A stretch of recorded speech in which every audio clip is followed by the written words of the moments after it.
When we consider the cryptocurrency space, there are more than 6,000 different cryptocurrencies that are actively traded at any one point of time. Each cryptocurrency is different, and often the value of a cryptocurrency does not necessarily come from gold, or from a central bank, or from a fiat currency system. But it comes from a variety of avenues like the type of token, the token use case, the total supply, and the design of tokenomics. In today's video, I'll be sharing the ways I gauge a token before buying them.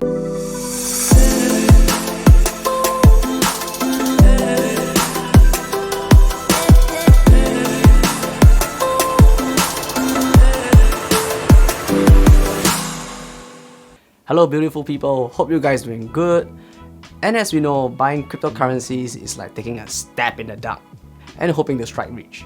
But it doesn't have to be this way because there are ways to gauge a coin's purchasability. So some of the ways that I do it is looking at the type of token, the token use case, the total supply, as well as the design of tokenomics. So each of these ways are somewhat interlinked to each other and have some kind of relationship one way or the other as well. So the first thing we're going to talk about is the type of token. So there are non-fungible tokens and fungible tokens, and they have different supplies and demand for each of them. And this ultimately affects their value as well. So fungible tokens are tokens that can be used as a currency or a medium of exchange. So these are tokens that people love to trade in the open market and use for real-world transactions or to purchase digital goods on the web, because it's traded very regularly. So next, we have NFT or non-fungible tokens. These are tokens that are like collectible art pieces and recently has been taking up a lot of hype in the internet. And the thing about a non-fungible token is that it's non-fungible, which means that it's not divisible and cannot be replaced by another NFT. And because every single NFT is unique to itself. And of course, owning an NFT is like having a Mona Lisa in your living room, and to the right buyer, one will be able to sell an NFT for a high price, but to someone else who's not able to appreciate art, it's just another piece of art. Next, we have utility tokens. A utility token provides value to an investor in different ways. When a company does an ICO, it issues out tokens in return for funds. And as a utility token, it means that this token has a function and not just a mere store of value. So take for example, Axie Infinity or AXS. The token can be traded on the market like any other token in the world, but at the same time it serves as a function in the game. So for the gamers, it allows them to use AXS to breed Axies, you can stake AXS, and can be used as a mode of payment for purchasing land, items, or Axies in the marketplace, probably in the future. So the next thing that we look at is token use case. When a new token is launched, the white paper holds all the information an investor will need to find out about the project. One of the most important things about any token project is the use case. To be valuable, a project needs to have a viable use case and a market for that use case. In other words, the value of a token is related to whether people need to use that token or not. A token that can design and run smart contracts would probably be much more valuable than a token that enabled people to put their leg up on a chair. And yes, people might want to put their leg on a chair, but they might not really want to have a token for them.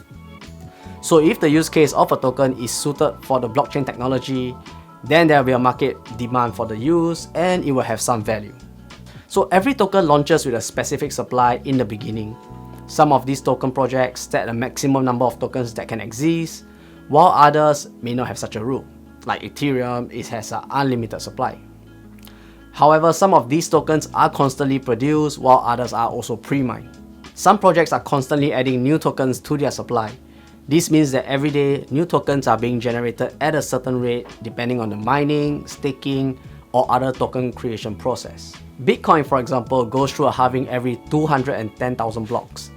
This reduces the output for new Bitcoins, which can increase the price of Bitcoin because the supply has gone down relative to demand. And the term pre-mine means that tokens have been mined ahead of project release and then stored with the central authorities. The tokens are then released after the token launch by the project owners. So usually, pre-mined tokens rewards developers, early investors, and founders for putting effort into the project.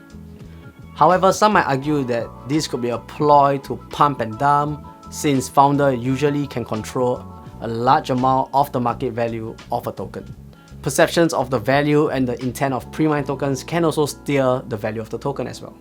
And then we have tokenomics design. When a token is created, a token can be destroyed as well, removing them from the maximum supply. In some cases, when a token is used to perform a certain task or function, this token can be burnt and reducing the supply available in the market. So like in Ethereum 2.0, the London fork upgrade, transaction fees will be burned when you execute a transaction on the blockchain. And by burning ETH, more than 30% of the issued Ethereum was burned, reducing the supply of Ethereum in the market, which might further push the price of Ether upwards. So each and every token in the crypto space is unique and special on its own, in terms of use case, tokenomics, as well as utility. So investing in the right token doesn't have to be hard. There are lots of information available on the internet where you're able to start reading up and understanding what the token does, what the tokenomics is as well. So these are some of the things that I look for when deciding to purchase a token. But of course, there are many other factors like community, social media, and lots more. Thus, always do your own research before putting money into any of these tokens. So that's the end of today's video. Do drop a like, subscribe if you haven't, and I'll see you in the next video.